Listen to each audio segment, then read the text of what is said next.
сәлеметсіздер ме, құрметті виртуалды саяхат байқауының көрермендері. Мен сіздерге тарихы терең менің туған өлкем Тараз қаласы туралы виртуалды видеороликті ұсынамын. Көне тарихтың куәсі болған қазыналы көркем қаламыздың әуеден түсірілген аэро түсірілімі мен қаламыздағы көз тамсандырарлық орындар жайлы видеоны тамашалайық. Өзінің мәдени тарихи ескерткіштерімен көптеген туристерге танылған ежелгі Тараз қаласы бүгінде Жамбыл облысының орталығындағы көрнекті қала. Тарихи деректерге бай көне қаланың бірі, Тараздың 2000 жылдық тарихы бар. Ал осындай тарихи қалада өткенге сыр шертетін архитектуралық ескерткіштері күні бүгінге дейін сақталған. Қаламызға ескерткіштерді көру үшін еліміздің түкпір-түкпіріне қаншама туристер келеді. Сондай мәдени тарихи ескерткіштерді атап айтсақ, Қарахан, Айша бибі, Бабаджа хатун, тектұрмас кесенелері және әлемге танылған сан мыңдаған жәдігерлер мен көркем орындар. Міне осының бәрі Тараз қаласының көркін кіргізіп тұр.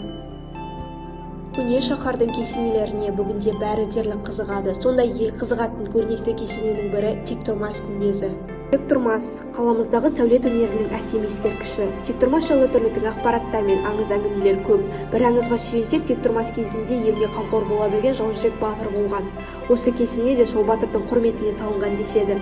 14 ғасырда салынған бұл кесене қазірге дейін талай түлеу мен түрлену көрген.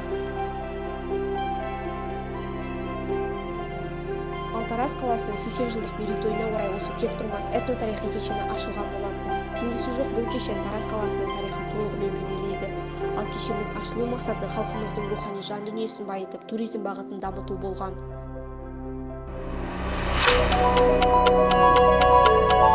Қаламыздағы тағы бір әсем кесене Айша бибі кесенесі. Айша бибі кесенесі 11 ғасырда салынған сәулет өнері.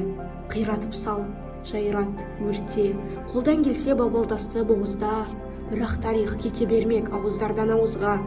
Тірі жігіт өлі қызбен некелескен өлке бұл. Айша бибі Қарахан деп аталатын аңызда демекші. Қос ғашықтың махаббат оқиғасы тарихта бұдан бұрын да кейін де мүлде қайталанбаған. Ол оқиға бойынша Айша бибі ғашығы Қараханмен кездесу үшін Таразға жолға шығады. Таразға жеткен уақытта тынығып алмақ болған Айшаның у жыланы шағып алады. Қараханға бұл туралы хабар жетісімен ол молда тәуіптермен Айшаға барады. Екі дүниенің арасында жатқан қызбен Қарахан сол сәтте некесін қидырады. Өлген қызды қолына алып құлағына: «Айша, сен енді бейбі болдың» дейді ол 3 рет айқайлап. Солайша хан өлген қызбен некелесті.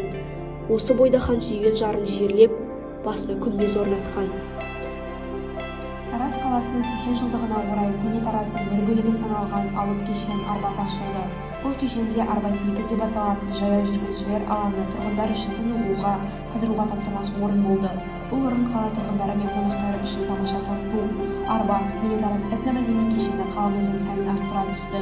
Алдағы уақытта да Арбатқа байланысты жаңа жобалар жүзеге асырылмақ. Мен осылайша виртуалды видеоролигімді аяқтаймын. Сіздерді 2000 жылдық тарихы бар Тараз қаласының әсем жерлеріне саяхаттап, тарихын білу үшін барлық көрермендерді Тараз қаласына сапар шегуге шақырамын.